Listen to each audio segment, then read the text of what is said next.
이제 다 함께 자리에서 일어나서 사도신경으로 우리의 믿음을 주 앞에 고백하며 주일 오부 예배를 삼위일체 하나님께 올려드리겠습니다. 전능하사 천지를 만드신 하나님 아버지를 내가 믿사오며 그 외아들 우리 주 예수 그리스도를 믿사오니 이는 성령으로 잉태하사 동정녀 마리아에게 나시고 본디오 빌라도에게 고난을 받으사 십자가에 못 박혀 죽으시고 장사한 지 사흘 만에 죽은 자 가운데서 다시 살아나시며 하늘에 오르사 전능하신 하나님 우편에 앉아 계시다가 저희로서 산자와 죽은 자를 심판하러 오시리라. 성령을 믿사오며 거룩한 공예와 성도가 서로 교통하는 것과 죄를 사하여 주시는 것과 몸이 다시 사는 것과 영원히 사는 것을 믿사옵나이다. 아멘.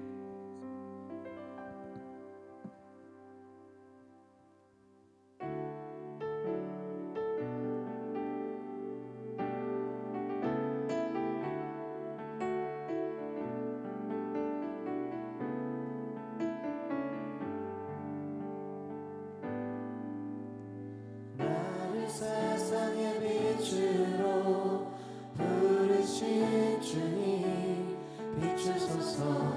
나도 주님의 빛을 비추리라. 나를 세상의 빛으로 부르신 주님 비추소서. 나도 주님의 빛을 비추리라. 세상의 빛으로 부르신 주님 비추소서. 나도 주님의 빛을 비추리라. 어둠을 밝히는 빛, 온 세상을 비추는 빛, 산 위에 마음이 숨기지 못하는 어둠을 밝히는 빛, 온 세상을 비추는 빛, 산 위에 마음이 숨기지 못하네. 나를 세상의 빛으로, 나를 세상의 빛으로 부르신 주님 비추소서. 나도 주님의 빛을 비추리라. 나를 세상의 빛으로, 나를 세상의 빛으로 부르신 주님 비추소서. 나도 주님의 빛을 비추리라. 어둠을 밝히는 빛, 어둠을 밝히는 빛, 온 세상을 비추는 빛, 산 위에 마을이 숨기지 못하네. 어둠을 밝히는 빛, 온 세상을 비추는 빛, 산 위에 마을이 숨기지. 주님이 우리를 세상의 빛으로 부르셨습니다. 나를 세상의 빛으로, 나를 세상의 빛으로 부르신 주님 비추소서. 나도 주님의 빛을 비추리라. 나를 세상의 빛으로 부르신 주님 비추소서. 나도 주님의 빛을 비추리라. 나를 세상의 빛으로, 나를 세상의 빛으로 부르신 주님 비추소서. 나도 주님의 빛을 비추리라. 어둠을 밝히는 빛,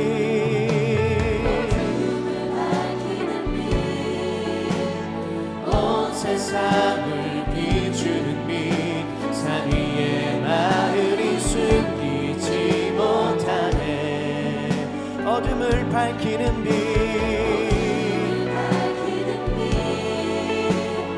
온 세상을 비추는 빛, 산 위에 마을이 숨기지 못하네. 어둠을 밝히는 빛, 어둠을 밝히는 빛, 온 세상을 비추는 빛 사리의 마을이 숨기지 못하네 어둠을 밝히는 빛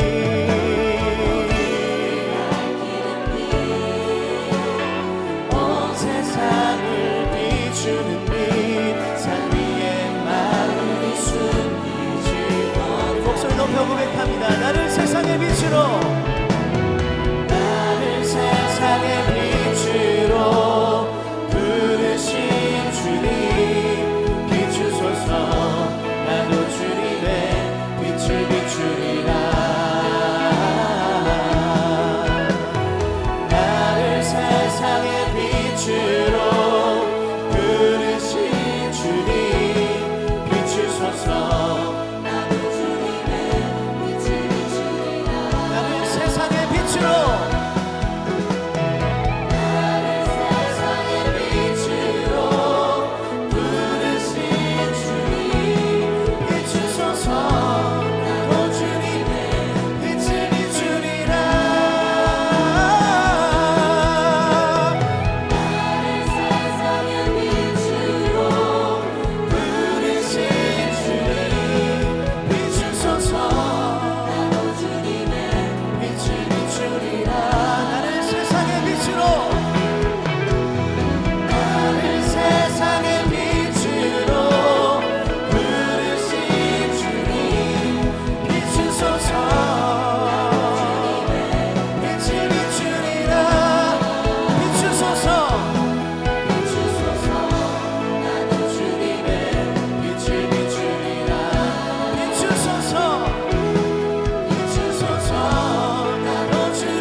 세상의 빛을 비추는 주님의 자녀 되길 소망합니다.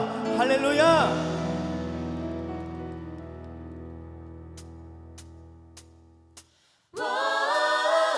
주가 다스리시네 주만 의지합니다 주는 영원하신 왕 주만 따라갑니다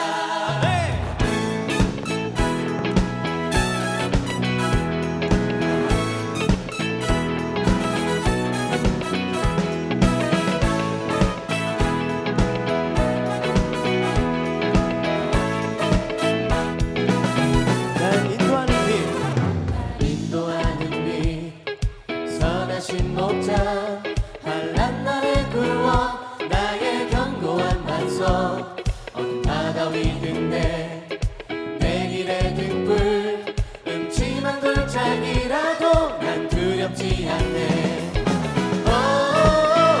주가 다스리시네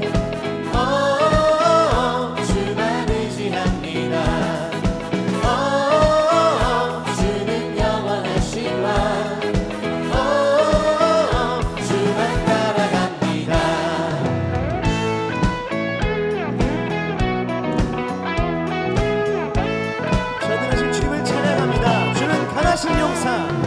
강하신 용사 만물의 주인 승리하신 왕 전쟁에 능하신 분 온 존귀와 영광 권세와 찬양 보좌 위 어린 양의 할렐루야 주가 다스리시네 주만 의지합니다 주는 영원하신 왕 주만 따라갑니다 주가 다스리시네 주만 의지합니다 주는 영원하신 왕 주만 따라갑니다 결코 우리 주인 같은 분은 단 한 번도 없음을 우리 고백하며 나아갑니다. 주와 같은 분은 없네 할렐루야 주와 같은 분은 없네 할렐루야 할렐루야. 주와 같은 분은 없네. 할렐루야. 주와 같은 분은 없네. 주와 같은 분은 없네. 주와 같은 분은 없네. 할렐루야. 주와 같은 분은 없네. 할렐루야. 주와 같은 분은 없네. 할렐루야. 주와 같은 분은 없네. 할렐루야. 오, 주가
찬양합니다. 주께 모든 감사를 올려드립시다. 할렐루야.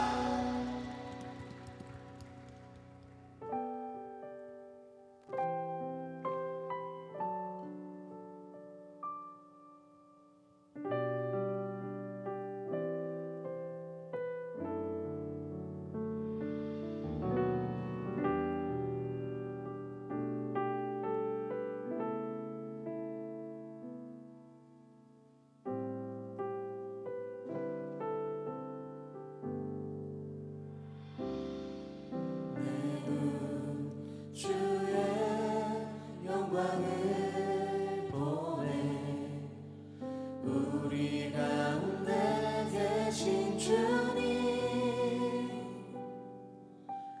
그 빛난 영광 온 하늘 덮고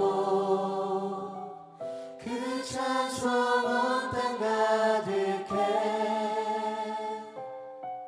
내 눈 주의 영광을 보내 찬송 가운데 서신 주님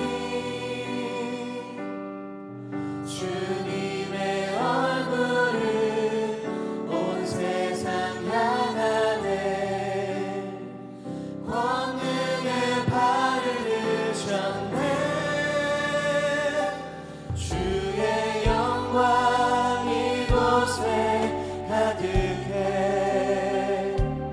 우린 선의 주님과 함께 찬양하며 우리는 정죄하리 모든 열방 주 볼 때까지 내 눈 주의 영광을 보내 내 눈 주의 영광을 보내 우리 가운데 계신 주님 그 빛난 영광 온 하늘 덮고 그 찬송 온 땅 가득해 내 눈 주의 영광을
함께 주님의 손 붙잡고 승리하신 주님과 함께 주님의 영광을 올려드린 자로 살아가게 하여 주시옵소서.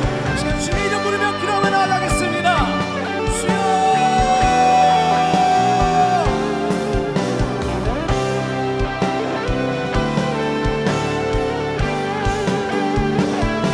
주님 영광밖에 합당하신 주님의 이름을 높입니다. 주님의 영광이 곳에 가득함을 선포하며 나아갑니다. 이거 주님께 영광을 올리는 자로 살아가게 하여 주시옵소서. 우리 삶 가운데 어려움이 찾아온다 할지라도 두려움과 걱정이 몰려온다 할지라도 이미 모든 것을 이겨 승리하신 주님의 손 붙잡고 주님과 함께 동행하면서 주님께서 이끄시는 그대로 살아갈 수 있도록 주여 함께 하여 주시옵소서. 이거 주님께 영광을 올리는 자로 살아가기 축원합니다. 주님께서 모르신 주님께서 비춰주신 그 빛을 가지고 세상의 빛을 비추는 주님의 빛을 비추는 주의 자녀로 살아가게 하여 주시옵소서. 곳에 주님의 영광이 가득합니다. 곳에 주님의 인재가 가득합니다. 주여 함께 하여 주시옵시고 우리와 함께 주님의 영광을 얻는 자로 살아갈 수 있도록 주여 도와주시옵소서. 우리와 함께 하시는 주님의 이름을 높입니다.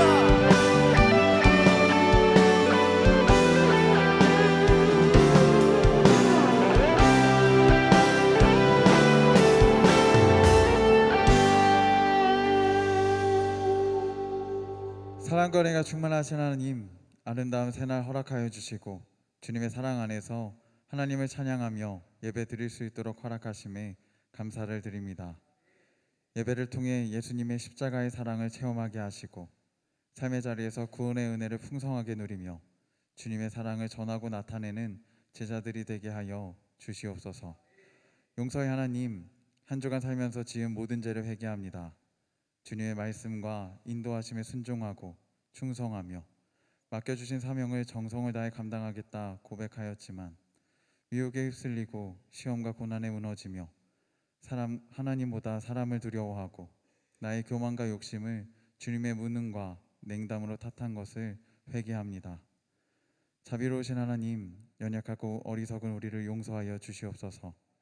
예수님의 보혈로 우리의 몸과 마음에 새겨진 수치와 부끄러움을 씻겨주시고 하나님과 화목하고 허락하신 공동체와 서로 격려하며 주를 섬기는 것에 후회가 없는 우리 모두가 되게 하여 주시옵소서. 치유와 회복을 망설이지 않으신 하나님, 전쟁과 재해, 질병과 소망을 잃어 괴로워하는 이웃들을 위해 기도합니다. 언제나 성령님께서 동행하심과 중보하고 있는 공동체가 있음을 기억하게 하시고 우리의 약함보다 크신 주님의 열심을 체험하게 하시어 주님과 승리하는 역사가 일어나게 하여 주시옵소서. 담임 목사님의 영육간에 강건하게 하여 주시고 광림교회의 모든 기관과 부서, 속회, 선교회, 지교회와 선교지를 통해 하나님을 만나고 참된 사랑을 체험하게 하시어 치유되고 부흥하는 역사가 일어나게 하시어 부욕해 하시는 예수의 생명을 전함으로 소망이 회복되고 주님의 제자들을 세워감으로 교회와 나라, 열방의 미래를 준비하는 광림재단이 되게 하여 주시옵소서. 광림교회 청년부를 이끄신 하나님, 외적인 강요에 흔들리지 않는 영혼의 든든함을 허락하여 주시옵소서. 말씀과 기도의 자리를 지켜가고 물질서하게 사는 사람을 훈계하며 마음이 약한 사람을 격려하고 힘이 없는 사람을 돕고 모든 사람에게 오래 참으며 사람과 사람에게 다리를 만들고 이 땅에 예수의 생명을 심으며 하나님 나라가 우리 가운데 임재하고 있음을 나타내는 하나님의 이름을 온 땅에 아름답게 드러내는 예수님의 제자들이 되게 하여 주시옵소서. 맡겨주신 15개 지방의 교육선교와 3개 나라의 해외선교를 진행하고 있습니다. 준비 과정 가운데 주님께서 임재하시어 선교를 통해 주님의 뜻과 사랑을 전하며 하나님의 나라로 초대하는 복된 시간이 되게 하시고 하나님을 사랑하는 예수님의 제자들이 세워져 교회 학교에 부흥의 불씨가 일어나게 하여 주시고 주님께 순종하고 맡겨드릴 때 더 아름답게 변화시키는 은혜를 체험하여 하나님과 더 깊어지는 우리 모두가 되게 하여 주시옵소서. 말씀을 전하시는 목사님에게 주님의 은혜와 성령을 충만하게 부어주시옵소서. 우리 마음의 말씀이 잘 심겨지게 하시고 삶의 자리에서 말씀에 순종할 때 이미 예비하시는 하나님의 사랑과 은혜를 체험하게 하시어 주님을 더 신뢰하고 예수님을 닮아가며 주님께 영광 돌리는 성숙하고 성장하는 우리 모두가 되게 하여 주시옵소서. 예배를 위해 정성을 다해 헌신하는 에르프 미니스트리와 예배 연출팀, 성경무도위원과 봉헌위원 가운데 주님의 크신 은혜와 성령의 충만하심을 부어주시기를 원하며 이 모든 기도 제목들을 이루어 주실 것을 믿으며 예수 그리스도의 이름으로 기도합니다. 아멘. 하늘에 계신 우리 아버지여, 이름이 거룩히 여김을 받으시오며 나라의 임하옵시며 뜻이 하늘에서 이루어진 것 같이 땅에서도 이루어지이다. 오늘날 우리에게 일용할 양식을 주옵시고 우리가 우리에게 죄 지은 자를 사하여 준 것 같이 우리의 죄를 사하여 주옵시고 우리를 시험에 들게 하지 마옵시고 다만 악에서 구하옵소서. 대개 나라와 권세와 영광이 아버지께 영원히 있사옵나이다. 아멘.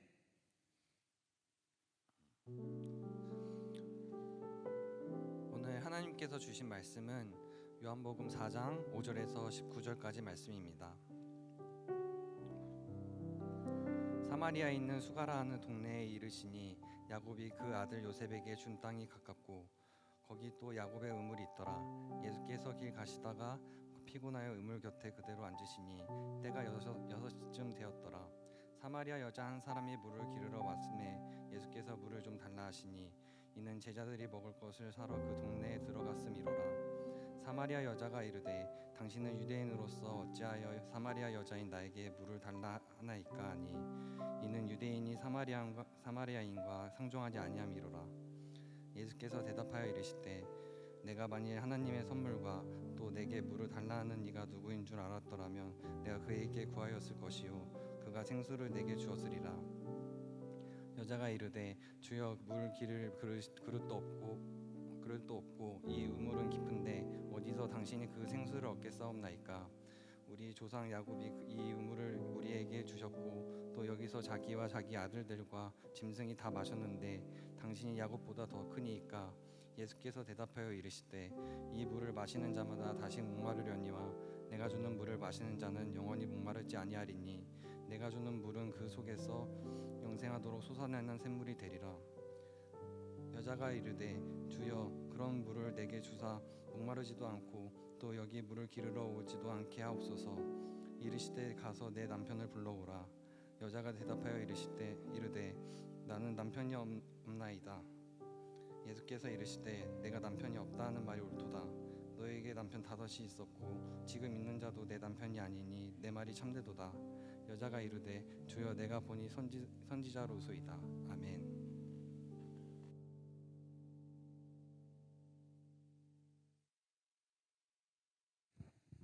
할렐루야.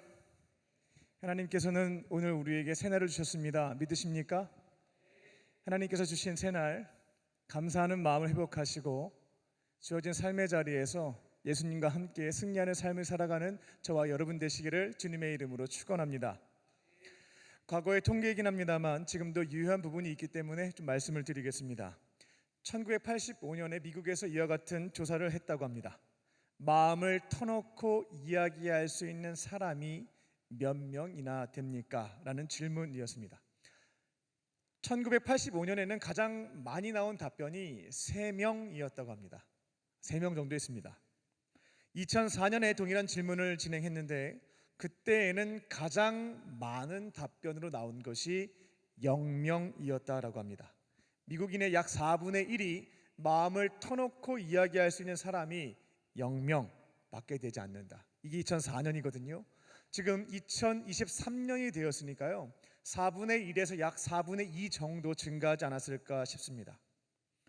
이렇게 한 인간이 유대감과 소속감을 상실한 채 자신의 삶의 이야기를 누군가에게 터놓고 얘기할 수 없는 그런 외로움에 시달리게 되면 정서와 신체 동시에 타격을 입게 된다라고 합니다. 그러니까 외로움을 느끼면 마음만 아픈 게 아니고요 신체도 고통을 당하게 된다라는 겁니다. 몸도 병들고 마음도 병드는 것입니다. 그러다 보니 많은 사람들이 이 외로움이라는 문제를 극복하기 위해서 나름대로 방법을 찾습니다.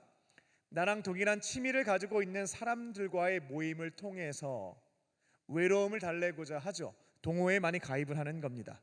또 교회에 나가서 예배도 드리지만 한 믿음을 갖고 있는 사람들과의 교제 시간, 속회에도 참여해서 외로움을 극복해 보려고 합니다. 다양한 봉사활동과 선교에도 참여하게 되고요.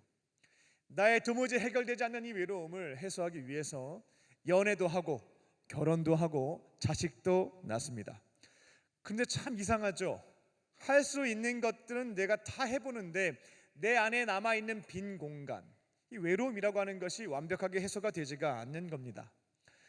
예전에 권사님들과 대화를 나누는 중에 제가 조금은 적지 않게 당황했던 답변을 들은 적이 있습니다. 결혼과 관련된 대화였는데요. 제가 이렇게 얘기를 했습니다. 이제 결혼하셔가지고 배우자도 있고 자식들도 있고 하니까 외롭지 않아서 너무 좋지 않냐고. 저는 당연히 그렇다라고 답변하실 줄 알았는데 한 권사님이 저한테 이렇게 얘기하시는 거죠. 목사님, 남편이 있고 자식이 있어도 더 외로워요. 그 답변을 주시는데 제가 순간적으로 당황했습니다. 배우자와 자녀가 있어도 외로움을 느끼는구나. 그러면 어떻게 하면 이 외로움이라고 하는 문제를 이 땅에 사는 동안에 해소할 수 있겠는가라는 질문이 생길 수가 있겠는데요. 한 인간이 외로움의 문제를 해결하려면 세 가지 영역에서 채워짐, 충족돼야 할 부분들이 있습니다. 인간을 영혼과 육체로 구분할 수도 있겠습니다만 조금 더 세분화해 보면 영과 혼, 육체 세 가지로 구분해 볼 수가 있습니다. 이 세 가지 영역에서 채워지는 것들이 균형감 있게 충족이 되어야 이 외로움에서부터 해방될 수 있다는 것이죠. 먼저는 영적인 부분입니다. 이건 하나님과의 관계와 해당되는 건데요. 이 영적인 부분에서 나에게 있는 빈 공간에 하나님의 은혜와 사랑이 부어져야 3등분했을 때 3분의 1에 있어서 외로움의 문제가 해결된다는 것이죠. 돈도 많고 사회적 지위도 높습니다. 주변에 있는 사람들과도 사회성이 워낙 좋아서 불편하지 않은 관계로 행복하게 잘 지냅니다. 그럼에도 불구하고 채워지지 않는 뭔가가 있어서 자꾸만 여기저기 기웃거리게 됩니다. 결국에는 돌고 돌아서 종교를 내가 선택하게 되면, 내가 종교에 기이하게 되면 이 문제가 해결될 수 있겠구나 라는 생각을 가지고 교회에 나오시거나 타 종교를 가보시는 분들이 계십니다. 끝까지 교만해서 나는 신의 존재를 부정하고 영적인 실체에 대해서 거부한 뒤 내 나름대로 방법을 찾아서 이 빈 공간을 채워보겠다라고 말씀하시는 분들이 있는데 끝까지 답을 찾지 못하는 것이죠. 하지만 겸손하게 이 영적인 빈 공간은 하나님으로부터만 채워질 수 있다라는 겸손한 마음으로 교회에 나와서 예수님을 영접하게 되면 도무지 해결되지 않았던 나의 외로움이라는 문제가 해소되는 것들을 경험할 수가 있습니다. 두 번째 영역은 혼입니다. 혼은 사람과의 관계가 해당됩니다. 하나님과 영적인 교제, 관계가 너무나 잘 돼요. 그래서 하나님의 은혜와 사랑이 내 안에 충만합니다. 주일에는 예배를 통해서 하나님의 은혜를 경험하고 평일에는 온타임 말씀 묵상도 하고 목요일날 체키나 나서 기도도 하고 그렇게 내 안에 계신 하나님과 영적인 부분에선 채워지는 것이 충만한 거죠. 그런데 내 마음은 헛헛합니다. 허전해요. 왜 그럴까? 바로 내 곁에 있는 사람들과의 관계가 좋지 않기 때문에 그렇습니다. 회사에 가면 오랜 시간을 보내게 되는데 껄끄러운 사람이 내 눈앞에 있습니다. 대화하고 싶지도 않고 이제는 얼굴 쳐다보기도 싫어요. 근데 매번 출근하면 그 사람이 내 눈앞에 있는 겁니다. 교회에서도 그렇습니다. 이번에 선교를 다녀왔는데 명확한 이유가 있는 건 아닌데 뭔가 어색해진 상황들이 있는 거죠. 관계가 서먹해졌습니다. 그러다 보니까 그 사람 얼굴 보기가 민망스럽고 나가기가 어려워지는 거죠. 가정에서도 그렇습니다. 부모님과 대화 나누지 않은 지 오랜 시간이 흘렀습니다. 이처럼 내가 살고 있는 삶의 자리에서 가장 가까이에 있는 사람들과의 관계가 깨어지고 어려움을 겪게 되면 영적으로 은혜가 충만할 수 있겠습니다만 이 혼적인 부분에서 문제가 생겼기에 외로움을 경험하게 된다는 겁니다. 마지막 세 번째는 육적인 부분입니다. 이거는 자신과의 관계입니다. 하나님과 영적인 관계도 좋아요. 혼의 영역입니다. 사람들과도 너무 재밌게 지내고 있어요. 그런데 여전히 나는 외로운 거죠. 내 안에 빈 공간이 남아 있는 겁니다. 이런 경우는 자신과의 관계에서 해결되지 않는 문제가 있구나라고 점검해 볼 필요가 있겠습니다. 계속해서 실패를 경험하다 보니까 내 자신이 밉습니다. 자신을 비난하거나 비하하게 되는 것이죠. 또 과거에 저지른 잘못에 대해서 계속되는 후회, 죄책감, 수치심, 부끄러움에 시달리고 있는 겁니다. 그리고 현재 되는 일도 마땅치가 않아요. 취업도 연애도 결혼도 되는 게 없습니다. 나는 죄인, 그냥 죄인이 아니라 무능력한 죄인이다. 나는 사람들에게 피해만 주는 존재인 것 같다라고 하면서 자신과의 관계가 깨어지게 되면, 즉 육적인 부분에서 충족되는 것이 없다면 우리는 외로움을 느끼게 된다라는 겁니다. 여러분이 저 너무 외로워요, 어떻게든 해결하고 싶어요 라고 한다면 영적인 부분과 혼적인 부분 그리고 육적인 부분까지 이 세 가지가 균형감 있게 채워지고 있는지를 한번 점검해 보셔야 되겠습니다. 오늘 본문에는 외로움의 문제를 해결하려고 나름대로 몸부림쳤지만 끝까지 답을 얻지 못했던 한 여인의 이야기가 기록되어 있습니다. 예수님은 수가성에 있는 야곱의 우물에서 이름이 없었던 사마리아 여인을 만나 주시게 되고, 그 여인은 예수님 덕분에 내 안에 해소되지 않았던 갈급함, 갈증, 외로움의 문제를 해결받게 됩니다. 오늘 선포되는 말씀을 듣고 나에게 주시는 레마의 말씀을 붙잡고 순종하심으로 이제는 외롭지 않고 나 자신도 사랑하고 내 곁에 있는 이들과 좋은 관계를 지켜가며 하나님 주시는 영적인 은혜 안에서 외롭지 않고 행복하게 살아가는 저와 여러분 되시기를 주님의 이름으로 축원합니다. 첫 번째로 예수님은 먼저 손을 내밀어 주십니다. 예수님은 외로워하는 사람들에게 먼저 손을 내밀어 주십니다. 오늘 본문에 중요한 포인트들이 있는데요, 예수님이 사마리아라고 하는 지역에 부탁받지 않았는데 가셨다는 점, 그리고 그 동네에서 인간 취급받지 못했던 이름 없는 여인에게 먼저 다가가서 말씀을 거신 점, 즉 손을 내밀어 주셨다라고 하는 것이 핵심 포인트에 해당됩니다. 요한복음 4장 3절을 보게 되면 현재 예수님은 유대를 떠나서 갈릴리로 가셨다라고 하는 기록이 있습니다. 그 당시 이스라엘의 영토를 3등분할 수가 있거든요. 남쪽 최남단의 유다 지역, 가운데는 사마리아 지역, 그리고 가장 북단이 북쪽에 있는 것이 갈릴리 지역이었습니다. 예수님이 유월절 절기를 지키기 위해서 예루살렘 성전이 있었던 가장 남쪽이죠. 예루살렘 유다 지역에 머물러 계셨는데 이제 절기가 끝났어요. 그럼 자기 집으로 돌아가야죠. 예수님이 사셨던 동네는 가장 북쪽 지역입니다. 갈릴리 지방이었죠. 남유다에서부터 갈릴리 지방까지 쭉 올라가는 일정을 하고 계셨습니다. 상식적으로 생각해 보면 남에서 북으로 직선 거리를 올라가려면 사마리아를 통과하면 되는데 많은 유대인들은 정말 급한 일이 있지 않은 이상 사마리아를 통과하지 않았습니다. 저기 가면 부정타, 저기 더러워, 안 가. 동쪽 베레아 지역이 있었는데 남쪽에서 직선 거리로 가지 않고 동쪽인 베레아를 거쳐서 빙 둘러서 갈릴리 지방으로 올라갔다라는 겁니다. 도대체 같은 핏줄인데 왜 유대인들은 이 사마리아 지방 사람들을 이렇게 무시했을까? 우리도 지역 간의 갈등이 있긴 한데요, 도대체 왜 그랬을까? 여긴 역사적인 이유가 있습니다. 이 사마리아 지역 사람들은요, 아브라함의 혈통을 지키지 못했습니다.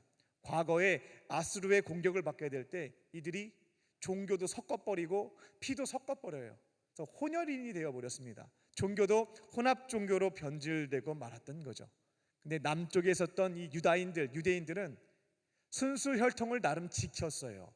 종교 혼합주의에서도 자신의 절대적인 유일신 신앙을 지켰습니다. 그래서 우리는 아브라함의 핏줄로서 정통성을 지켰지만 너희들은 혼혈인이 됐다, 종교도 다 섞였다, 니들은 구원받은 하나님의 백성, 선민이 아니다 라고 규정하게 됐죠. 그래서 9절 말씀을 보게 되면 유대 사람들은 이 사마리아 지역에 있었던 피가 섞인 사람, 혼합 종교가 되어버린 이 사마리아인들과 상종하지 않았던 겁니다. 나중에 또 한 가지 사건이 더 발생하게 돼요. 이 남유다 사람들이 솔로몬 때 지었던 예루살렘 성전이 박살나거든요. 외부의 침입에 의해서 망가지게 되고 다시 성전을 재건하게 될 때 사마리아 지역 사람들이 왔습니다. 우리가 돈도 되고 인력도 좀 지원할 테니까 하나님의 성전 같이 짓자. 그때 엄청난 상처를 주게 되죠. 너희들이랑 같이 지을 생각이 없다. 너희들은 선민이 더 이상 아니기 때문에 거룩하신 하나님의 성전을 지을 때 혼혈인인 사마리아 사람들 참여할 수 없다라고 선을 확 거버립니다. 그래서 사마리아 사람들이 열받아가지고 남유다 사람들이 성전 건축하는 것을 방해하기 시작하는데, 그로 인해서 성전 건축이 16년 동안 지연되고 말아요. 그러니까 이제 앙숙이 되어버린 상황이었습니다. 그게 쭉 이어져서 예수님이 활동하셨을 당시에 유다인과 사마리아인은 감정이 좋지가 않았습니다. 그런데 너무나 재미난 점은 예수님은 그런 것 신경 쓰지 않으셨다라고 하는 점입니다. 남쪽에서 북쪽 지역으로 올라가는 상황에서 동쪽 베레아로 둘러가시지 않았고 직선거리 사마리아를 통과하면서 걸어가시게 됩니다. 유대인들이 인간 취급하지 않았고 개 취급했던 사마리아 땅에 들어간 것입니다. 이 말씀에도 나옵니다만 잠깐 머물렀다 가시지 않았어요. 이틀 동안 숙식을 하시면서 하나님의 말씀도 사마리아 지역에서 가르쳐 주시죠. 나중에 제자들이 이걸 기억했기 때문에 주님 부활 승천하신 이후에 빌립이 유대에만 머물지 않고 사마리아 지역에 들어가서 복음을 전한 것, 예수님이 하셨던 발자취가 있었기 때문에 따라갔구나라고 하는 점도 볼 수가 있습니다. 요한복음 3장을 보게 되면 바리새인이자 산헤드린 공회 회원이었던 예수님과 니고데모라고 하는 사람의 만남이 기록되어 있습니다. 그러니까 예수님이 이제 사람 만날 때 앞장을 보게 되면 유대인들 중에서 가장 끝판왕으로 훌륭한 사람 만났어요. 도덕적으로 율법적으로 흠결이 없었고 정치적 사회적으로 지도자 계층에 속한 이 니고데모와 만나서 밤에 깊게 대화하는 장면이 나와 있죠. 아마 많은 유대인들이 요한복음을 봤을 때 그래 메시아라면 이 정도 급의 사람과 만나는 것이 맞지라는 생각을 했을 거예요. 근데 한 장을 넘겨서 4장을 보게 되면 충격이 휩싸이는 겁니다. 반전이죠. 유대인들 중에 가장 높이에 있는 니고데모와 만난 것이 3장이었다면 4장은 유대인들이 가장 경멸했던 사마리아 인과의 만남이 기록되어 있습니다. 거기다가 그 당시 여성이었고요. 결혼에 5번 실패했던 여인이었습니다. 그 사마리아 여인과의 대화가 기록되어 있습니다. 그리고 높으신 니고데모님은 직접 예수님을 찾아가서 대화를 했지만 이 사마리아 여인의 경우는 예수님이 다가가서 대화를 거셨다라고 하는 점에도 차이가 있었습니다. 이처럼 예수님은 공생의 기간 동안에 사람들을 남녀노소, 빈부귀천, 인종, 생활 방식, 종교, 관습 이런 것 가지고 사람들이 만들어 놓은 잣대로 줄 세워놓고 사람 가리지 않으셨습니다. 먼저 다가가서 손을 내밀어 주신 것을 볼 수가 있습니다. 오늘 본문에서 예수님이 사마리아 수가성에 있는 야곱의 우물가에서 쉬고 계실 때 한 이름 없는 여인이 물을 깃기 위해서 나왔습니다. 여기에서도 중요한 포인트는 뭐냐면 여인이 먼저 예수님에게 말을 걸지 않았다라고 하는 점이죠. 예수님이 그 여인에게 대화를 거셨습니다. 저기요, 물 좀 주세요 라고 부탁을 했죠. 이처럼 예수님은 우리 곁에 다가와 계시고 우리에게 먼저 손을 내밀어 주시는 분입니다. 그런데 잡지는 않아요. 내밀긴 합니다만 그때 중요한 것은 그와 같은 음성을 들은 사람들의 반응인 것입니다. 나에게 손을 내밀어 주신 예수님의 손을 붙잡는다면 이 외로움에 대한 문제를 해결할 수 있는 것이고, 손을 내밀었지만 거절한다면 이거는 답이 없는 겁니다. 하나님은 우리를 너무 사랑하시기 때문에 로봇으로 만들지 않았고요, 각자 선택할 수 있는 자유의지를 가진 인간으로 창조하셨죠.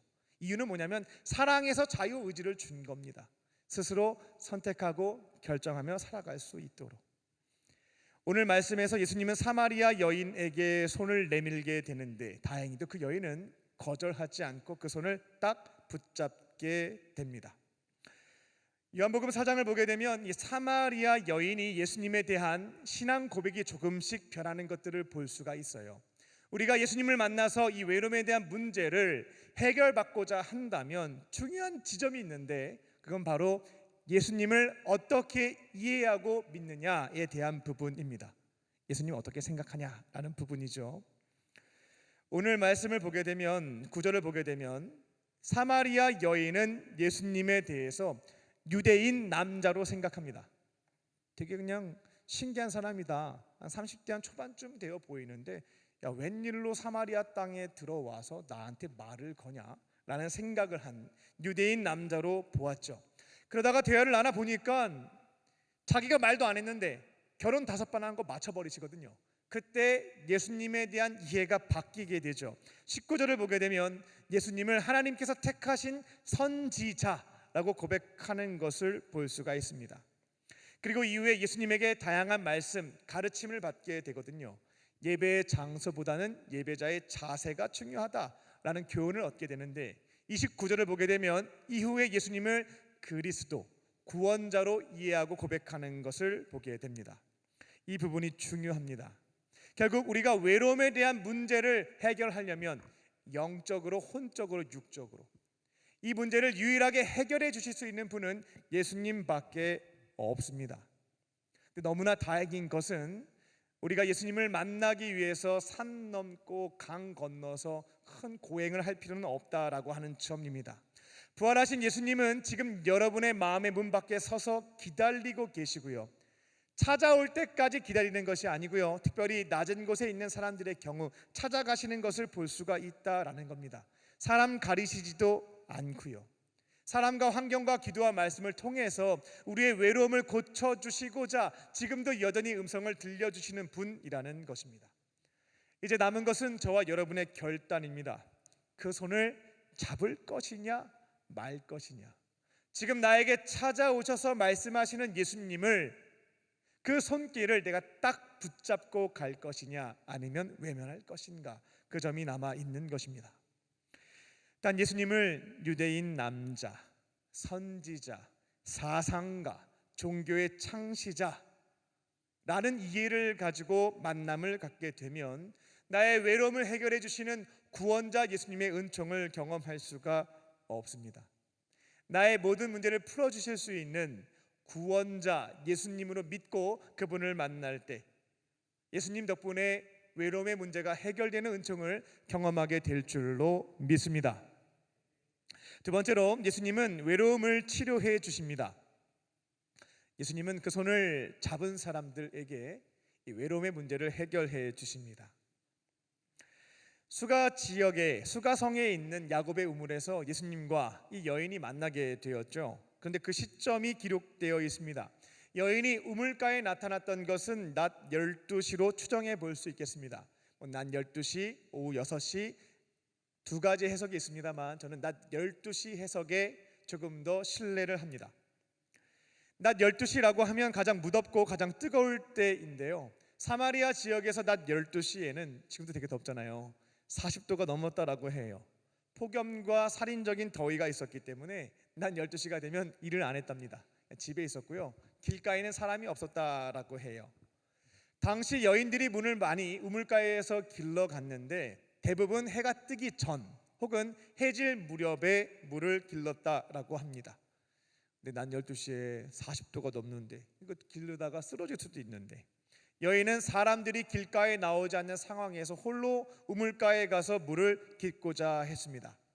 왜 그랬냐면 4장 말씀을 쭉 읽어보니까요, 이 여인이 동네에서 평판이 썩 좋지가 않았겠다 싶습니다. 편하게 말씀을 드리자면 왕따였던 거죠. 결혼을 5번 했는데 모두 실패했습니다. 지금은 6번째 결혼 생활이기는 한데 식은 올리지 않고 동거하고 있는 중이었습니다. 그러니까 동네 사람들이 이 여인이 나타나면 그 속사정은 알지 못하지만 그래도 결과를 가지고 수근수근 거렸던 거죠. 좋지 않는 시선으로 바라보았고 심한 경우에는 쯧쯧쯧 손가락질도 하고요, 비아냥도 거리며 비난도 했을 것입니다. 동네 사람들은 자신에 대해서 불결하다라고 여겼기 때문에 사람들의 시선도 불편하고 만나고 싶지 않아서 아무도 길 밖으로 나오지 않는 낮 12시를 선택하여 우물가에 간 것으로 보입니다. 예수님은 딱하잖아요. 사마리아 지역에 사는 사람들, 유대인들에게 경멸당하고 있고 그 경멸당하는 집단 안에서 더 깊게 경멸당하고 있는 이 여인, 냉대와 멸시를 받고 있었던 외톨이, 이 사마리아 여인을 도와주시기로 결정을 하십니다. 그렇게 대화를 하셨던 거죠. 6절 말씀을 보게 되면 먼저 부탁을 하십니다. 아이고 더운데 나 물 좀 주세요 라고 대화를 시작하시죠. 실제로 목이 마르신 것도 있었습니다만 예수님의 목적은 이 여인에게 영원히 마르지 않는 생수를 내가 당신에게 줄 것입니다 라는 것을 교훈하기 위해 이 물이라는 주제로 대화를 시작한 것으로 볼 수가 있습니다. 예수님은 부탁을 했는데 여인은 주지는 않습니다. 되게 까칠하게 나와요. 사람에게 상처를 많이 받았기 때문에 아마 낯선 사람에게 처음 반응하는 모습이 긍정적이라기보다는 부정적인 모습이 나왔던 것 같습니다.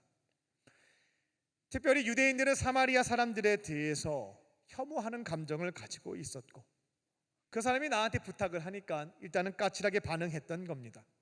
따져 묻습니다.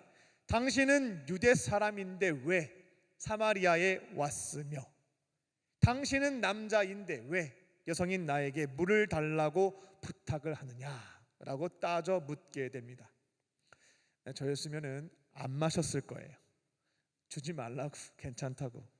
예수님은 다르죠. 여인을 긍휼하게 여기셨고 이 여인을 이 외로움, 삶의 문제에서부터 해결해 주시기 위해서 대화를 계속 이어가십니다.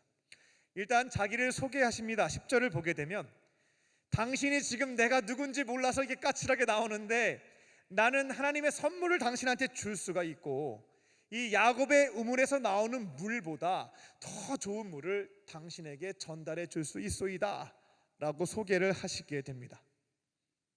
이게 우리 입장에서는 그렇지 맞아 이렇게 듣지만 사마리아 여인 입장에서는 저 낯선 사람이 뜬구름 잡는 소리 하는구나, 무슨 사기를 치려고 저런 얘기를 하는가라는 생각을 했을 거예요. 자기가 뭔데 하나님의 선물을 주고 자기가 뭔데 지금 생수를 줄 수 있겠는가라고 생각했던 거죠. 그래서 당신은 물기를 그릇도 바가지도 하나 없으면서 말도 안 되는 소리 하지 말라고 답변을 하게 됩니다. 아무것도 없으면서 이 콧대는 높아가지고 이 잘난 척하는 거 보라고 그 콧대를 꺾어주고자 했던 것입니다. 우리는 조상 대대로 야곱의 우물을 잘 사용해 왔는데 당신이 어떻게 이보다 더 좋은 우물을 줄 수가 있겠느냐라고 사기치지 마십시오 라고 얘기했던 겁니다. 예수님은 아랑곳하지 않고 답변하십니다. 여기에 있는 야곱의 우물의 물은 마시면 금세 목마르죠. 근데 내가 주는 물을 마시게 되면 영원히 목마르지 않습니다. 그 물이 몸에 딱 들어가면 이게 샘물이 돼가지고 거기서 막 자꾸 물이 나와가지고 영원토록 목마르지 않은 상태가 돼요 라는 말을 하는 거죠. 그러니까 저희가 이제 예수님을 아니까 그렇지 않은데 막 교회 좀 처음 나오신 분이 제 얘기를 들으면서도 저 목사님이 무슨 약을 파시는가, 사기 같다라는 생각을 살 수가 있을 겁니다. 여인도 마찬가지로 예수님의 그 말씀을 들으면서 신뢰하기는 조금 어렵지만 그래도 뭔가 좋은 것을 주신다라고 하니까 관심을 갖게 되죠. 여인은 예수님의 그 말씀의 본뜻이 무엇인지 정확하게 이해는 못했지만 그래도 영원히 마르지 않는 물을 나한테 선물로 준다고 하니까 하나님의 선물을 전달해 준다고 하니까 주세요 라고 답변을 하게 됩니다. 그러면 예수님이 말씀하신 하나님의 선물, 하나님께서 주시는 생수, 이것은 무엇일까? 세 가지로 정리해 볼 수가 있겠습니다. 먼저는 정결수입니다. 하나님의 선물, 예수님이 주시는 물, 첫 번째 물은 뭐냐면 정결수예요. 죄를 깨끗하게 정결하게 해주는 물이다라는 것입니다. 하나님의 독생자이신 예수님에게는 특별한 권세가 있었죠. 이것 때문에 엄청난 논란이 있기도 했거든요. 어떠한 권세냐면 죄를 사해주는 권세입니다. 그래서 중풍병자 병을 고쳐주시기 전에 너 죄사함 받았다 라고 선포하시고 병 고쳐주시거든요. 그때 병 고쳐주신 것은 문제가 안 돼요. 근데 너 죄사함 받았다 라고 선포한 것 때문에 난리가 납니다. 너가 뭔데 오직 하나님만이 선포하실 수 있는 죄사함을 어떻게 당신이 얘기할 수 있냐, 이거는 신성을 모독한 것이다 라고 해서 잡아서 죽여야 된다라고 하는 논란이 그 중풍병자 고쳐주실 때 일어나게 되었던 거거든요. 근데 예수님은 하나님과 동등하신 분, 죄사함의 권세를 가지고 계신 분이기 때문에 자신의 권한 안에서 할 수 있는 일을 하셨을 뿐이었다라는 겁니다.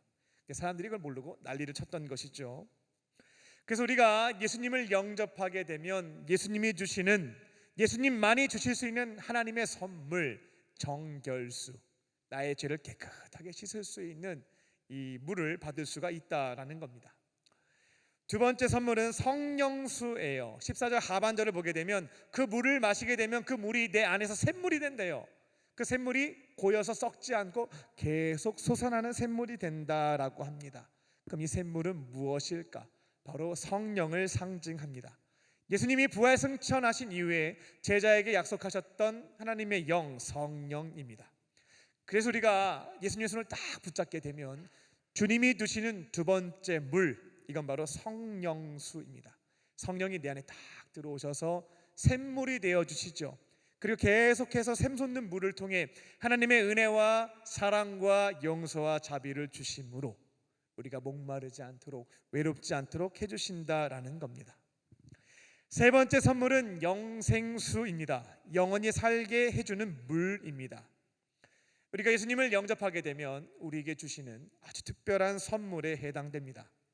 하나님이 세상을 사랑하사 독생자를 주셨으니 이는 그를 믿는 자마다 멸망치 않고 영생을 얻게 하려 하심이라. 예수님이 우리에게 주실 수 있는 가장 좋은 선물인 바로 영생입니다. 그래서 예수님의 손을 붙잡게 되면 이제 죽음이 끝이 아닙니다. 몸의 부활과 영생이 있는 거죠. 예수님은 이 점을 가지고 여인에게 설명하고 있는 겁니다. 너가 내가 누구인지 알았더라면, 내가 당신에게 줄 수 있는 하나님의 선물이 무엇인지 알았더라면 지금 나에게 오히려 당장 물을 달라고 할 텐데 지금 몰라서 그런 거다. 그리고 이렇게 예수님으로부터 세 가지 선물을 받게 되면 우리 안에 있는 외로움이 해결된다라고 하는 것을 알 수가 있습니다. 주님이 주시는 정결수를 통해 나의 죄가 사함을 받게 됩니다. 이 여인에게 있어서는 가장 큰 죄가 간음이라고 하는 죄였는데요. 예수님을 구원자로 믿고 영접하는 것을 통해서 이제는 그 정결수로 죄사함을 받는 겁니다. 과거에 실패했던 삶과 과거에 저질렀던 죄악이 이제는 깨끗해짐을 얻는 것이기에 과거의 잘못과 실패로 인해서 무너짐을 경험할 필요가 없다라는 거죠. 자신을 비하하거나 원망할 필요가 없어집니다. 예수님이 지난 잘못과 죄악들 깨끗하게 씻어줄 뿐만 아니라 다 합력하여 선을 이루어 주시는 분이잖아요. 그러니까 더 이상 절망할 필요가 없는 겁니다. 실제로 경험하게 되죠. 자신의 실패와 실수로 인해서 갈급함을 얻게 되었고 그게 계기가 되어 예수님을 만나 이후에 말씀을 보게 되면 사마리아에서 최초로 복음을 전한 전도자가 되었던 것이 이 여인이었거든요. 그러니까 내 실패가 다 쓰레기처럼 버릴 것이 아니라 합력하여 선을 이루시는 하나님께서는 이 또한 선하게 사용하시는구나 라고 하는 것을 실제로 경험하게 됐던 것이 이 여인이었습니다. 그리고 예수님이 주시는 성령수를 마시게 되면 이제 내 안에 성령께서 함께 하시니까 영적인 갈급함의 문제가 해결되는 겁니다. 샘물이 되셔서 하나님의 사랑과 은혜를 날마다 공급해 주시니까요, 이 영적인 갈급함과 목마름이 해결되는 것이죠. 내 안에 계신 성령과 말씀과 기도를 통로로 삼아 교제를 이루게 되면 영적인 빈 공간이 넘치는 물로 채워지는 것입니다. 거기다가 영생수까지 주셨으니까 이제는 이 짧은 인생의 기간에서 발생하는 삶의 문제에 대해 크게 흔들리지 않는 사람도 되었습니다. 죄사함도 받았고 성령도 받았습니다. 영생도 허락받았죠. 그러면 이제는 내 삶의 행복과 평안이 채워지기 시작하고 그때 내 곁에 있는 사람에게 내 안에 흘러넘치는 이 물을, 은혜를 흘려보낼 수 있는 사람이 되는 겁니다. 이전까지는 사람으로부터 사랑을 갈구했기 때문에 실패했던 인생이었다면 이제는 하나님으로부터 부어지는 은혜가 많기에 흘려보내는 자로 바뀌게 된 것이죠. 그렇게 내 곁에 있는 사람들과도 깨어지지 않고 좋은 관계를 지켜갈 수가 있게 된 겁니다. 이곳에 계신 저와 여러분도 마찬가지입니다. 내 곁에 다가오셔서 손을 내밀고 계신 그 예수님, 그분이 나의 외로움의 문제를 해결해 주실 수 있는 구원자임을 믿고 그 손을 딱 잡기만 하면 주님이 주시는 정결수와 성령수와 영생수를 통해 하나님과의 관계, 자신과의 관계, 타인과의 관계가 아름답게 해결될 줄 믿습니다. 이제는 외로워하지 않고 주님과 함께 은혜 가운데 살아가는 저와 여러분 되시기를 주님의 이름으로 축원합니다. 끝으로 참된 회개가 필요합니다. 마지막으로 참된 회개가 필요합니다. 15절을 보게 되면 여인은 예수님에게 금을 낮추세요 라고 부탁을 드리게 됩니다. 아직 그 안에, 그 물 안에 어떠한 의미가 있는지 정확하게 알지는 못했지만 일단은 주님이 주시는 물을 마시면 물 길로 귀찮게 안 와도 되고 영원히 목마르지 않는다라고 하니까 달라고 요청을 했던 것입니다. 그때 예수님의 대답은 그래, 너가 달라고 했으니까 내가 금을 줄게가 아니었습니다. 16절을 보게 되면 생각하지 않았던 질문을 던지시게 되죠. 너 남편 데리고 와라 라고 했던 것이 예수님의 말씀이셨습니다. 여인이 가장 수치스러워하고 부끄러워하고 숨기고 싶었던 치부가 드러나는 순간이었던 거죠. 굉장히 당황했을 겁니다. 물 주세요 했는데 남편 데리고 와. 얼굴 빨개지고요. 사람이 당황하게 되면 가장 먼저 선택하게 되는 것은 회피와 부정입니다. 그래서 어떻게 답변하냐면 저 남편 없는데요, 저 남편 없어요 라고 대답하게 됩니다. 그런데 예수님께서 더 충격적인 말씀을 하시게 되죠. 자기는 감추려고 회피했는데 그 속사정을 다 알고 계시는 거예요. 너가 남편이 5명이 있었지만 다 헤어졌고 지금 같이 살고 있는 남자도 식을 올린 것은 아니니까 남편이 없다는 너의 대답이 틀린 건 아니다 라고 설명을 해주시게 됩니다. 그때 여인은 내 눈앞에 있는 이 사람이 30대 초반의 유대인 남자가 아니고요, 선지자임을 자각하게 됩니다. 예수님이 생수 달라는 사람한테 물 주면 되지, 왜 가장 창피해하는 이 결혼 생활에 대한 남편 데리고 와라 라고 말씀하신 이유는 무엇이었을까? 하나님의 선물을 받기 위해서 꼭 선행돼야 되는 것이 한 가지가 있는데 그게 뭐냐면 죄에 대한 회개라고 하는 점을 말씀해 주신 겁니다. 그렇게 내 안에 있는 죄를, 나를 불편하게 하고 나를 넘어뜨리게 되고 사탄이 틈타게 되는 그 죄를 회개할 때 하나님의 선물을 받아서 죄사함도 받고 성령도 받고 영생도 얻으며 외로움의 문제도 해결될 수 있다라는 겁니다. 이 회개라고 하는 것이요, 구원의 필요 조건은 아니지만 이 회개는 이 구원의 출발점에 해당됩니다. 근데 여인은 자신의 잘못을 회피하려고 하죠. 자기는 남편이 없다고요, 감추려고 합니다. 예수님으로부터 죄에 대한 책망이 나한테 있게 되면 어차피 알고 말씀하신 건데 피해서 뭐 하겠습니까? 그리고 그 목적이 벌 주려고 말씀하신 게 아니거든요. 여기에서부터 자유함을 주시려고 책망하신 건데 그러면 겸손하게 인정하고 받으면 됩니다. 근데 이 여인은 아니라고 말하고 회피하게 되죠. 다행히도 예수님은 이 불행한 여인에게 이 정상 참작을 해주셔서 이해해 주시게 됩니다. 5명의 남편이 있었지만 지금 다 헤어졌고 또 그 당시에 이혼이라고 하는 것은 여인이 선택할 수 있는 게 아니었거든요. 이혼은 남자들만이 할 수가 있었습니다. 이혼한 것이 아니라 이혼당한 여성이었던 거죠. 그리고 여성은 생계 활동이 불가했기 때문에 이혼당하게 되면 생계를 위해서 자식이 없는 경우 성매매 여성으로 전락하고 말았습니다. 그래서 어쩔 수 없이 다시 선택해야 되는 것이 결혼이었던 거죠. 그러니까 이런 점들을 다 알고 계셨기에 이 점에 대한 비난이나 정죄가 이어지진 않았다라는 겁니다. 하지만 하나님의 선물을 받으려면 남편을 데려와야 한다. 즉 지금 내 안에 있는 부담과 상처와 죄에 해당되는 것들을 회개를 통해서 해소되어야 된다는 것을 짚어주셨던 것입니다. 이곳에 계신 저와 여러분 역시 하나님의 은혜의 선물을 받고자 한다면 우선적으로 필요한 것이 있습니다. 그것은 바로 회개입니다. 다만 형식적으로 주문 외우듯이 회개문을 낭독하는 것을 반복하는 것은 큰 의미가 없습니다.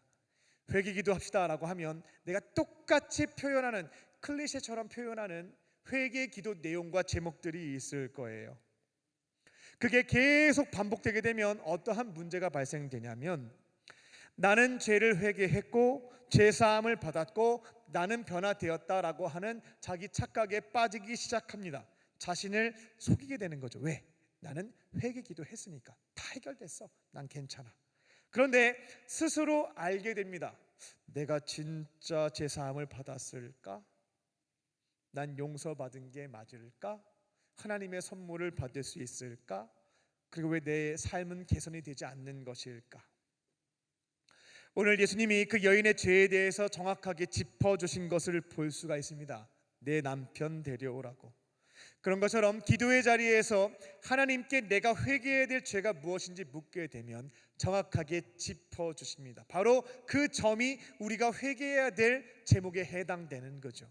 근데 이와 같은 것들은 하지 않은 상태에서 똑같이 반복적으로 사용하는 나의 표현 방식을 토대로 주문과 같이 회개 기도를 반복하고 있다고 한다면 내 안에 있는 죄 해결이 되지가 않습니다. 주님께 묻고 말씀하시는 것들이 있을 때, 그 점을 회개할 때 죄사함의 은총과 하나님의 선물을 받게 될 줄 믿습니다. 말씀을 맺겠습니다. 부활하신 예수님은 우리에게 찾아오셔서 손을 내밀어 주시는 분이십니다. 지금 이 자리에 어떠한 모습으로 앉아 계시는지 각각 다 다를 것입니다. 부모님이 교회 가라고 해서 오신 분도 계실 것이고, 궁금증에 의해서 종교 행사에 참여하신 분도 있을 것이고, 믿음에 따라 오신 분들도 계실 겁니다. 하지만 그 모든 가운데 하나님께서 역사하시고 일하심으로, 감동 주시고 발걸음을 인도하심으로 이 자리에 나오신 줄 믿습니다. 예수님이 나를 찾아오시고 손을 내밀으셨음을 기억하시고, 이제는 예수님을 나의 구원자로 신뢰한 채 그 손을 붙잡으실 줄 믿습니다. 그 앞에서 회개하시고요, 이제는 주님이 주시는 생수를 가지고 내 안에 있는 외로움을 극복하며 행복한 삶을 열어가는 저와 여러분 되시기를 주님의 이름으로 축원합니다. 기도하겠습니다. 살아계신 하나님, 하나님과의 관계에서도 사람들과 자신과의 관계에서도 채워지지 않는 빈 공간이 있었습니다. 오늘 말씀을 통해 이 빈 공간을 채워주실 분은 예수님 한 분임을 깨닫게 되었사오니, 내 마음의 문 밖에 서서 기다리고 계시는 주님의 손길을 꼭 붙잡게 하여 주시고, 주님이 주시는 은혜로 이제는 외롭지 않고 하나님과 사람들과 나 자신과 친밀한 교제를 누리며 행복한 삶을 열어가는 우리 모두가 되게 하여 주시옵소서.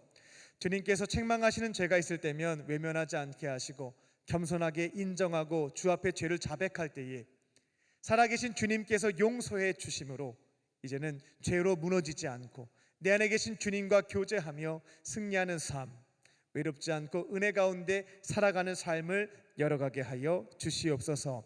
그렇게 하실 줄 믿고 감사드리오며 예수님의 이름으로 기도합니다. 아멘. 주신 말씀 생각하며 주께 가까이 함께 찬양하시겠습니다.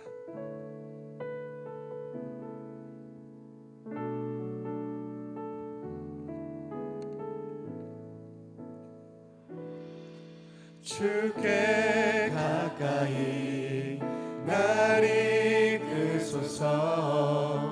간절히 주님만을 원합니다. 채워주소서. 주의 사랑을 진정한 찬양 드릴 수 있도록 주께 가까이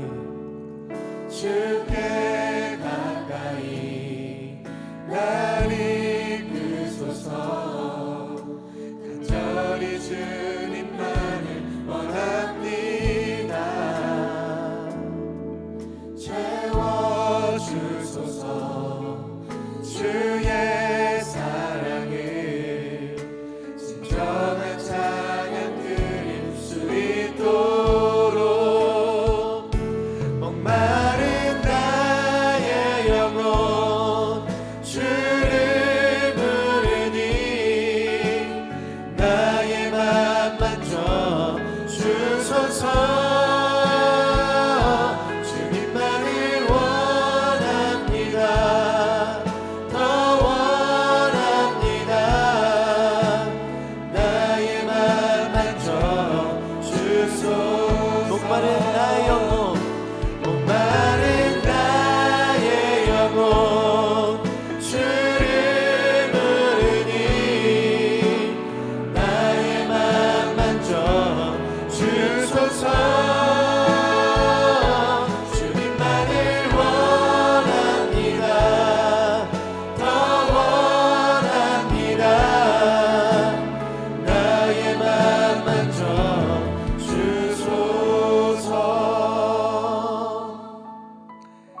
시간 각자에게 주신 말씀 붙잡고 기도하는 시간 갖겠습니다. 잠시 눈을 감고 침묵하며 지금 내 안에 계신 주님의 음성을 듣겠습니다. 말씀을 기억하시기 위해서 너무 노력하지 마시고요, 편안한 마음으로 기다려 보겠습니다. 그때 생각나게 하시는 말씀들, 또 말씀과 관련된 상황들, 또 세밀한 음성을 들으시면 되겠습니다. 우리 1분간 침묵하며 주의 음성 듣겠습니다.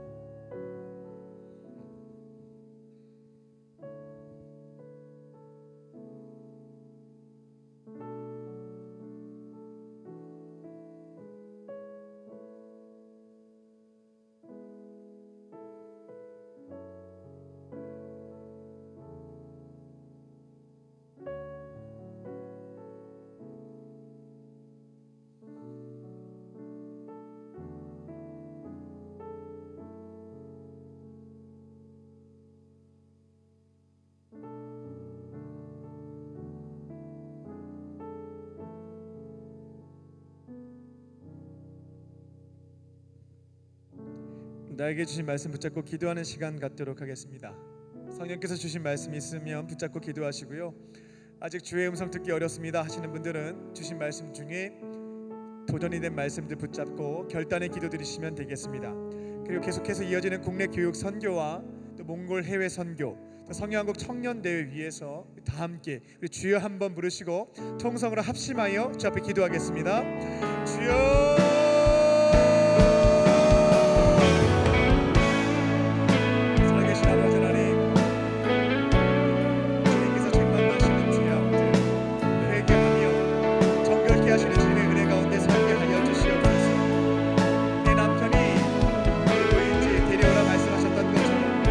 삶의 자리에서 다양한 정도로 죄를 책망하실 때면 구체적인 나의 죄를 주님 앞에 고백하며 죄 사함 받게 하여 주시고, 정결함 속에 하나님이 주시는 영생수와 생명수와 성령수를 가지고 승리하는 삶을 살게 하여 주시옵소서. 주님이 이미 내 문 앞에 서서 기다리고 계십니다. 나를 도와주시고자, 나를 외로움에서부터 해방시켜 주시고자 이미 기다리고 계십니다. 믿으시는 그 손, 나의 구원자이심을 믿고 붙잡게 하여 주시고, 주님께서 내 삶을 인도하시고 이제 외로움에서부터 행복한 삶으로 변화시켜 주시는 것들을 경험하는 인생 되게 하여 주시옵소서. 이 시간 국내 교육선교회에서 기도합니다. 이번 주에 주의 부르심에 따라 땅에 가서 선언 나가게 됩니다. 부르심에 응답하여 구원받은 자들 주님께서 기억하여 주사 능력 더하여 주시고,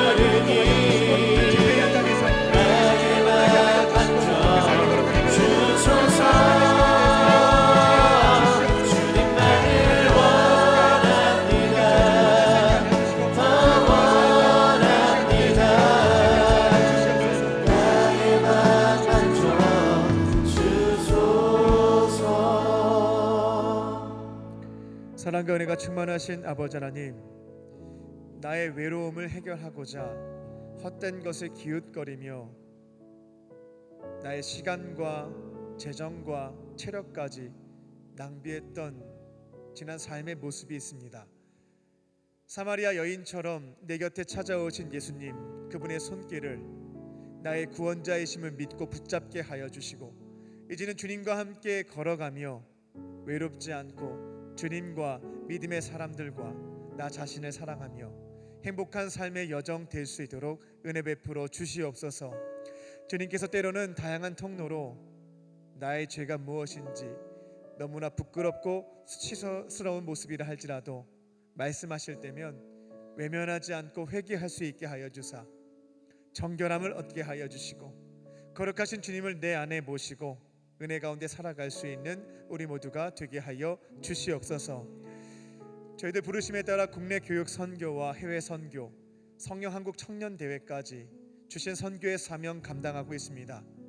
하나님의 계획인지 뜻인지 분별하고 주시는 감동에 따라 헌신할 때에 주님 영광 받아 주시고, 우리들의 선교를 통하여 하나님의 나라가 확장되는 역사가 이루어지는 그 귀한 사명에 쓰임 받는 우리 모두가 되게 하여 주시옵소서. 성령께서 함께 하시고 인도하실 것을 믿사오며 예수님의 이름으로 기도하옵나이다.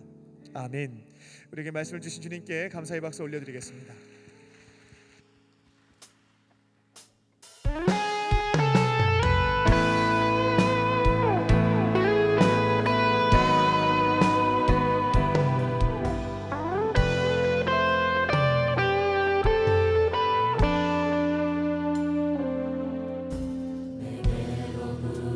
눈을 들어 주를 보기 시작할 때 주의 일을 보겠네.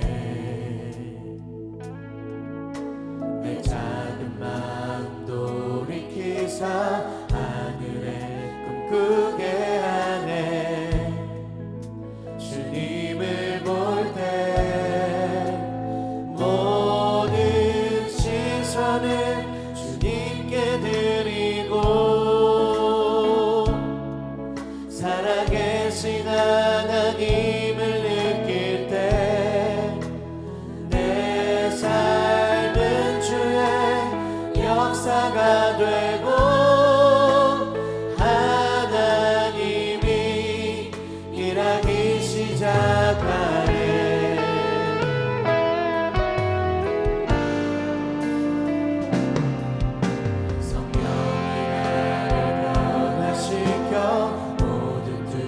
사라질 때 주의 일을 보겠네. 황폐한 땅 한가운데서 주님 마음 알게 되리. 주님을 볼 때 모든 시선을 주님께 드리고 살아계신 하나님을 느낄 때 내 삶은 주의 역사가 되고 하나님이 일하기 시작하네. 모든 시선을 주님께 드리고 전능하신 하나님을 느낄 때 세상은 주의 나라가 되고 하나님이 일하기 시작하네. 함께 자리에서 일어나 찬양하겠습니다. 주님의 영광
살아계신 하나님, 이 시간 주님께서 베풀어 주신 생명과 죄사함, 동행과 영생의 은혜에 감사하며 우리에게 있는 가장 소중한 것을 주께 가져와 예물로 올려드립니다.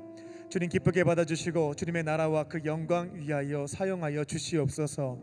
예물이 쓰일 때마다 주님의 나라가 확장되게 하여 주시고 예물이 쓰여지는 곳마다 따뜻한 주님의 사랑이 증거되게 하여 주사 오늘 나에게 찾아오신 분이 예수님이시고 이처럼 나를 사랑하신다라고 하는 감동을 주셔서 이제는 주님을 믿고 삶의 절망에서부터 소망을 얻으며 새로운 삶으로 걸어가는 기적의 역사가 이루어지게 하여 주시옵소서. 예물을 드린 손길을 기억하여 주사 넉넉함으로 채워주시고 하나님의 교회와 어려운 이웃을 섬기는 축복의 통로로 쓰임받게 하여 주시옵소서. 예물을 드리지 못한 자들이 있습니다. 그 마음 위로하여 주시고 하나님께서 기뻐하시는 삶을 통하여 예물 드리게 하여 주시옵소서. 이 시간 육체의 질병과 마음의 상처, 영적인 문제 앞에서 씨름하고 있는 우리 지체들 위해서 중보합니다. 은과 금은 내게 없으나 내게 있는 것 내게 주노니 곧 나사렛 예수의 이름으로 모든 악한 질병은 떠나갈지어다. 떠나갈지어다. 성령께서 그 부위에 안수하여 주시고 기름 부어 주사 온전한 치유와 회복의 은총 내려 주시옵소서. 살아계신 주님의 기적의 은혜를 경험케 하여 주시고 주님을 부정하는 세상에서 살아계신 주님을 증거하는 증인들로 쓰임받게 하여 주시옵소서. 이제 주의 말씀 붙잡고 세상으로 나아갑니다. 나와 함께 하시는 주님 의지하며 외로워하지 않게 하여 주시고 하나님과 사람들과 성령께서 주시는 은혜 안에서 내 곁에 있는 자들에게 따뜻한 사랑을 흘려보낼 수 있는 그리스도의 편지, 주님의 향기, 사랑의 통로로 살아가는 우리 모두가 되게 하여 주시옵소서. 그렇게 하실 줄 믿고 감사드리오며 예수님의 이름으로 기도하옵나이다. 아멘.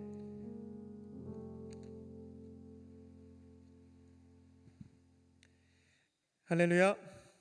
하나님은 당신을 사랑하십니다. 우리 서로에게 고백하며 성도의 교제를 나누겠습니다. 하나님은 당신을 사랑하십니다.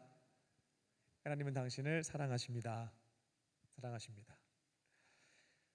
국내 교육 선교가 이제 대전 지역으로 해서 마무리가 됩니다. 오늘 대전팀이 15번째 지역으로 출발하게 되겠고요. 2박 3일의 일정을 마치게 되면 3주 동안 15개 지역 120개 교회 1200명의 다음 세대를 회복시키는 하나님이 우리 공동체에게 주신 국내 교육 선교를 마무리하게 됩니다. 끝까지 모든 사명 잘 감당해 갈 수 있도록 기도해 주시고요. 또 대전 지역에 파송받으신 분들 잘 감당해 가실 수 있도록 도와주시기를 부탁을 드리겠습니다. 왜 웃으시는지 너무나 궁금한데 끝나고 묻겠습니다. 자, 몽골 선교 파송 기도회가 있습니다. 국내 교육 선교가 끝난 다음 바로 해외 선교가 이어지거든요. 8월 9일부터 8월 16일까지 우리 청년들이 몽골 지역으로 가서 해외 선교를 감당하게 되는데 오늘 저녁 8시 40분에 파송 기도회가 있습니다.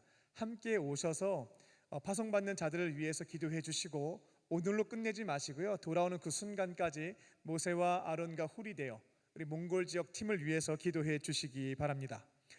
전교인 수련회가 있습니다. 장소는 본당 대예배실입니다.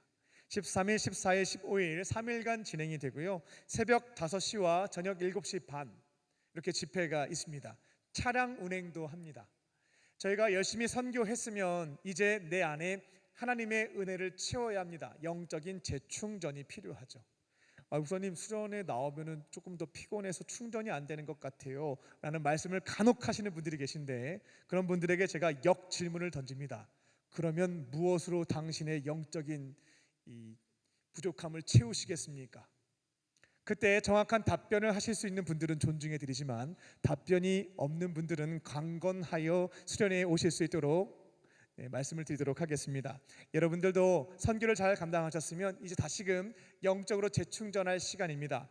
13일부터 15일까지 전교회 수련회에 참여하셔서요 찬양과 말씀과 기도로 내 안에 하나님의 은혜를 충만하게 채우시기 바랍니다. 8월 26일 성령 한국 청년 대회가 있습니다. 5시간 동안 집회가 진행되게 되는데요.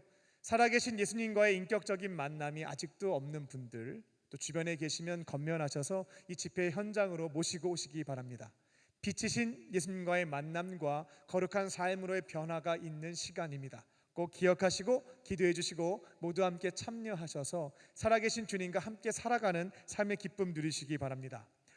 120명의 콰이어도 모집하고 있습니다. 예전에 한 300명 정도가 됐는데요. 이번에 무대가 작아서 120명의 콰이어를 마크 120이라고 이름을 좀 적어봤어요. 마가의 다락방에 120명의 사람들이 찬양하며 성령을 기다렸을 때 임재를 경험했던 것처럼 성령한국 청년 대회에도 마가의 다락방에 120명의 사람들을 초청해서 함께 찬양하며 강력한 성령의 임재를 간구하고 경험할 수 있도록 구성하게 됐습니다.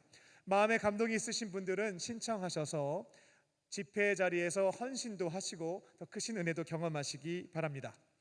오늘 교회에 처음 나오신 새가족 있습니다. 호명하시면 자리에서 일어나 주시기 바랍니다. 오성우님, 카드는 안 내셨지만 처음 나오신 분 있으면 인도자와 함께 자리에서 일어나 주시면 충심으로 환영하도록 하겠습니다.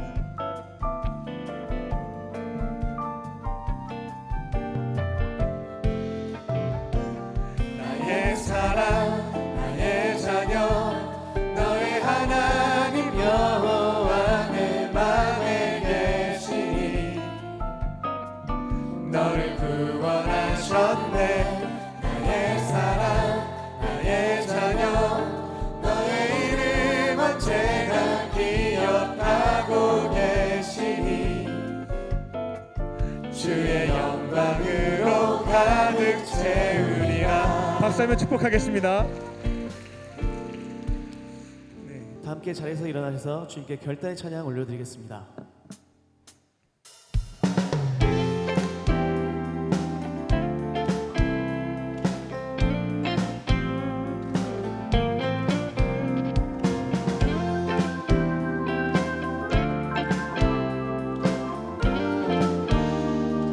목마른 사슴이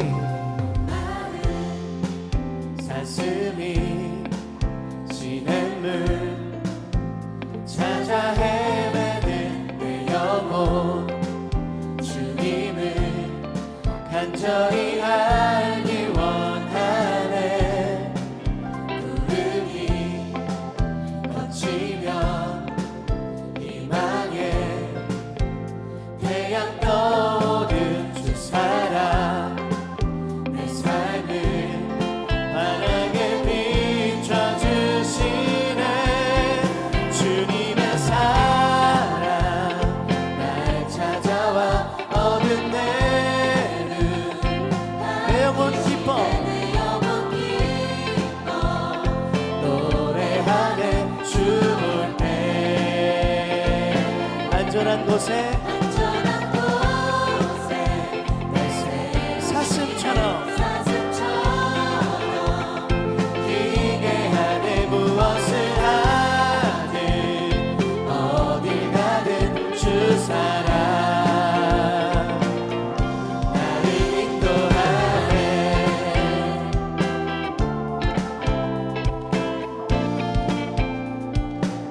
날보다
이제는 우리 주 예수 그리스도의 은혜와 아버지 하나님의 크신 사랑하심과 성령님의 함께 하심이 내 곁에 계신 예수님의 손을 꽉 붙잡고 외로움을 극복하고 주님의 은혜 가운데서 승리하는 삶을 살기로 결단한 모든 믿음의 형제 자매들 위에와 청년들 위에 지금부터 영원토록 함께 하시기를 간절히 축원하옵나이다.